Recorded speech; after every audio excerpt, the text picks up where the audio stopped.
ऑगस्टच्या पहिल्याच दिवशी 8 मोठे बदल। मंडळी, प्रत्येक महिन्याची पहिली तारीख आली की अनेकांच्या मनात धाकधूक सुरू होते, कारण महिन्याच्या पहिल्याच दिवशी काही ना काही नियम बदलतात आणि त्याचा थेट परिणाम आपल्या खिशावर, बँकिंगवर आणि दैनंदिन आयुष्यावर होतो। त्यामुळे आजपासून नेमकं काय बदललंय हे प्रत्येकाने जाणून घेणं गरजेचं आहे। चला एक एक करून हे 8 मोठे बदल समजून घेऊयात। पाहूयात पहिला बदल, एलपीजी सिलेंडरच्या नवीन किमती। सर्वात आधी एलपीजी सिलेंडर बद्दल। दर महिन्याप्रमाणे आजही एचपीसीएल, बीपीसीएल आणि आयओसीएल यांनी घरगुती 14.2 किलो आणि 19 किलोच्या कमर्शियल एलपीजी सिलेंडरचे नवीन दर जाहीर होतील। आंतरराष्ट्रीय बाजारातील कच्च्या तेलाच्या किमतीनुसार हे दर वाढू किंवा कमी होऊ शकतात। कमर्शियल सिलेंडर महाग झाल्यास त्याचा परिणाम हॉटेल, रेस्टॉरंट आणि फूड डिलिव्हरीच्या सेवांच्या किमतीवर होऊ शकतो।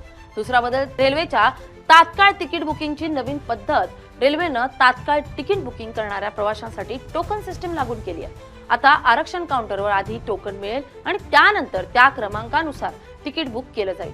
त्यामुळे गर्दी, गोंधळ आणि लांब रांगांचा त्रास कमी होण्याची अपेक्षा आहे। तिसरा बदल, आयटीआर उशिरा भरल्यास दंड। ज्यांनी अजून आयटीआर 1 किंवा आयटीआर 2 भरलेला नाहीये त्यांच्यासाठी अंतिम मुदत संपली आहे। आता उशिरा रिटर्न भरल्यास आयकर कायद्याच्या कलम 234F अंतर्गत 5,000 रुपयांपर्यंत दंड लागू शकतो। तर काही करदात्यांसाठी आयटीआर 3 आणि आयटीआर 4 भरण्याची अंतिम तारीख 31 ऑगस्ट आहे। त्यानंतर चौथा बदल, स्पीड पोस्टचे नवीन नियम लागू। आजपासून स्पीड पोस्टच्या नियमांमध्ये बदल झालाय। आधार, पॅन, पासबुक, चेकबुक आणि इतर अधिकृत कागदपत्र आता डॉक्युमेंट श्रेणीत पाठवली जातील, तर इतर वस्तू पार्सल श्रेणीत राहतील।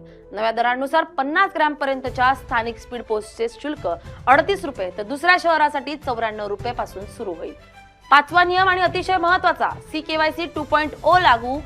बँक, विमा आणि म्युच्युअल फंड ग्राहकांसाठी CKYC 2.0 प्रणाली लागू झाली आहे। आता ग्राहकांच्या संमतीनंतर केवायसी माहिती थेट केंद्रीय नोंदणीतून मिळू शकते। त्यामुळे आता वारंवार 30 कागदपत्र जमा करण्याची गरज कमी होईल आणि केवायसी प्रक्रिया अधिक जलद व सुरक्षित होईल। सहावा बदल, क्रेडिट कार्ड आणि एफडीच्या नियमांमध्ये ऑगस्टमध्ये अनेक बँका क्रेडिट कार्डचं शुल्क, रिवॉर्ड पॉइंट्स आणि इतर अटींमध्ये बदल करू शकतात। त्याचबरोबर काही बँका फिक्स डिपॉझिटच्या व्याजदरातही बदल करण्याची शक्यता आहे। त्यामुळे आपल्या बँकेचे नवीन नियम एकदा तपासून घ्या। सातवा बदल, साखरेवर स्टॉक लिमिट लागणार।